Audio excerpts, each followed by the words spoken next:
Radhe Radhe. अनीताज kitchen में आपका स्वागत है। बाजार में मिलने वाली ये मिठाई आप घर पर बहुत कम सामान से बहुत कम समय में बड़ी आसानी से बना सकते हैं। कोई भी नहीं पहचान पाएगा ये आपने घर पर बनाई है या बाजार से मंगाई है। तो चलिए इसे बनाते हैं। इसे बनाने के लिए मैंने एक बाउल में डाला है 1 कटोरी बेसन और लिया है 1 कटोरी पानी। जिस कटोरी से बेसन लिया था उसी कटोरी से 1 कटोरी पानी लिया है और हम थोड़ा थोड़ा पानी बेसन में डालेंगे और इसका एक घोल तैयार करेंगे। घोल ना ज़्यादा गाढ़ा हो ना ज़्यादा पतला, इस तरह का घोल हमें बनाना है। कंसिस्टेंसी का बहुत ज़्यादा ध्यान रखिएगा। और इसमें से जो पानी हमने लिया था उसमें से आधी कटोरी से कुछ कम पानी बच गया है और आधी कटोरी से थोड़ा सा ज़्यादा पानी घोल में पड़ गया है। तो हमने ली है एक छलनी, ये लोहे की छलनी है, बाजार में आसानी से मिल जाती है और इसी से हमें बूंदी बनानी है। तो हमने कढ़ाई रख दी है गैस पर, फ्लेम ऑन कर दी है और कढ़ाई में डाल दिया है ऑयल और लिया है चुटकी भर बेकिंग सोडा। बेकिंग पाउडर नहीं है, ये बेकिंग सोडा है और इसे डालेंगे हम बेसन के घोल में और घोल को एक बार फिर मिला लेते हैं। घोल हो गया है तैयार और इधर ऑयल भी गर्म हो गया है। तो हमने ली है छलनी और छलनी में इस घोल को डालेंगे और धीरे धीरे इससे बेसन का घोल निकलने लगेगा और बूंदी बनने लगेगी। आप थोड़ा सा हाथ से टैप कर दें, वैसे ये बिना टैप करे ही अपने आप निकलने लगेगी। इस तरह बूंद बूंद गिरती जाएगी और बूंदी कोई छोटी कोई बड़ी कोई बिल्कुल बहुत बढ़िया बूंदी बनकर तैयार होगी और इस तरह से हमें बूंदी बना लेनी है। सोडा डालने से बूंदी थोड़ी फूली फूली बनती है और फ्लेम को जो है पहले हमें हाई फ्लेम पर तेल गरम कर लेना है, उसके बाद में फ्लेम को लो कर देना है। लो फ्लेम पर इसे हमें बनाना है। अगर फ्लेम हाई रहेगी तो एकदम से बूंदी जल जाएगी और अंदर से ये कच्ची रह जाएगी। तो लो फ्लेम पर इसे हमें बनाना है और उसके बाद फ्लेम को मीडियम कर देना है और ये 1-2 मिनट में ही सिक जाएगी अच्छे से और इसका कलर चेंज ना हो उससे पहले ही हमें इसे निकाल लेना है। और इस तरह से हमने इसे छलनी में निकाला है जिससे जो एक्स्ट्रा तेल है वो सारा निकल जाए और इसी तरह से हम दूसरा बैच अपना तैयार करेंगे। फिर से मैंने छलनी में बेसन डाल दिया है और इसे हल्के हाथ से थोड़ा सा टैप करेंगे और इस तरह से बूंदी तोड़ेंगे। मैंने इसे छलनी से तोड़ा है, आप चाहें तो जो होल वाली करछी होती है उससे भी आप बना सकते हैं। मैं एक बार उससे भी बनाकर आपको दिखाऊंगी, उससे भी बहुत बढ़िया से बन जाती है। तो हमने दूसरा बैच भी डाल दिया है इसमें और इसी तरह से हम इसे सेकेंगे और इसे निकाल लेंगे।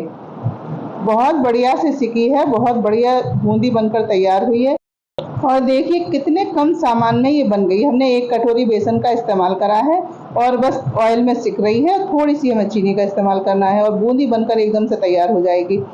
तो चलिए अब कलछी से भी बना लेते हैं। तो हमने कलछी के ऊपर डाला है जो घोल बचा हुआ है वो और इस तरह से हम थोड़ा सा इसे हाथ से या जो कढ़ाई का किनारा है उससे इसे टैप करेंगे और इस तरह से बूंदी टूटनी शुरू हो जाएगी।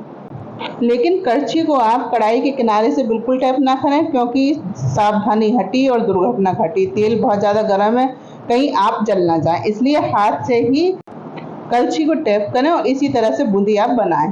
और देखिए बूंदी बहुत अच्छी बनी है।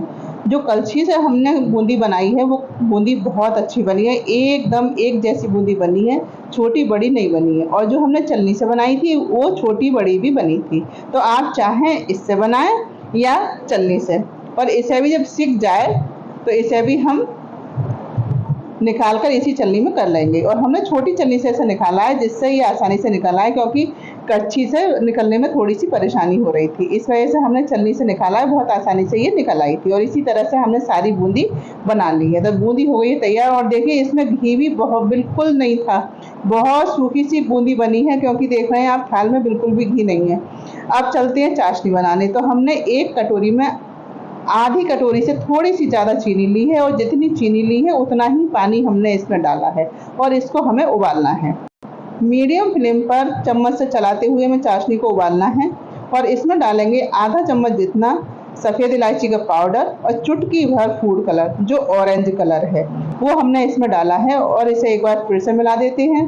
और उबाल आने पर हम इसे देखेंगे इसकी चाशनी किस तरह की बनी है। हमें 1 तार से भी कम चाशनी बनानी है, बस थोड़ा सा चिपचिपापन इसमें आ जाए तो चाशनी बिल्कुल तैयार है। हमें 1 तार से भी कम की चाशनी बनानी है। और देखिए चाशनी बनकर तैयार हो गई है।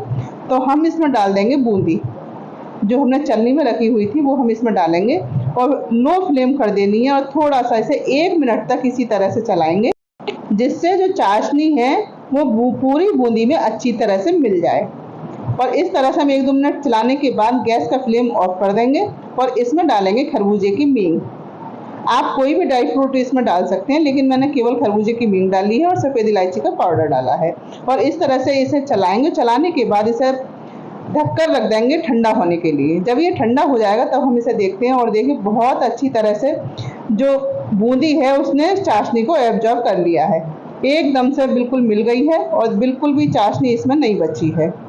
अगर आपको लगता है कि इसमें चाशनी अभी है तो आप उसी छलनी में जिसमें हमने बूंदी निकाल कर रखी थी उसी में इसे पलट दें, तो जो चाशनी एक्स्ट्रा होगी वो इसकी निकल जाएगी। लेकिन इसमें चाशनी बिल्कुल भी नहीं बची थी। बहुत मुश्किल से मैंने 5-7 मिनट इसे इसमें छोड़ा है, उसके बाद भी इसमें बूंद बूंद करके लगभग आधा चम्मच चाशनी निकली होगी। तो आधा चम्मच भी नहीं है, बस इतनी ही चाशनी इसमें निकली थी। तो हम इसे कर लेते हैं एक बाउल में और बूंदी एकदम से तैयार है। आप चाहें तो इसके लड्डू भी बना सकते हैं, लेकिन आज भगवान जी का भोग मुझे इसी बूंदी से लगाना है, तो मैं इसे ऐसे ही रखूँगी। और बूंदी एकदम से बहुत ज़्यादा बढ़िया बनी है। देखिए बहुत ज़्यादा जूसी है, एकदम से चाशनी इसने पूरी बूंदी ने एब्जॉर्ब कर ली है। बहुत बढ़िया बूंदी बनकर तैयार हुई है। आप किसे भी खिलाएंगे वो ये कह ही नहीं सकता आपने इसे घर पर बनाई है। तो कर लेते हैं इसे सर्व। बहुत लाजवाब बूंदी बनी है। आप इसे इसी तरह से एक बार ज़रूर ट्राई करें। यकीन मानिए पहली बार में ही बहुत बढ़िया बूंदी बनेगी। ये मैंने पहली बार ही बनाई थी और पहली बार में ही बहुत अच्छी बूंदी बनकर तैयार हुई है। तो आप भी इसे पहली बार में बहुत बढ़िया बूंदी बना सकते हैं और बहुत कम सामान से ये बूंदी कितनी बढ़िया तैयार हो गई है। तो आप इसे इसी तरह से एक बार ज़रूर ट्राई करें, बनाएं, भगवान जी का भोग लगाएं, प्रसाद पाएं। और मेरी वीडियो अगर पसंद आई हो तो इसे लाइक, शेयर एवं सब्सक्राइब करना बिल्कुल न भूलें। फेसबुक पेज को फॉलो करें। अगली बार फिर मिलते हैं एक नई वीडियो में नई रेसिपी के साथ। तब तक के लिए जय श्री राधे।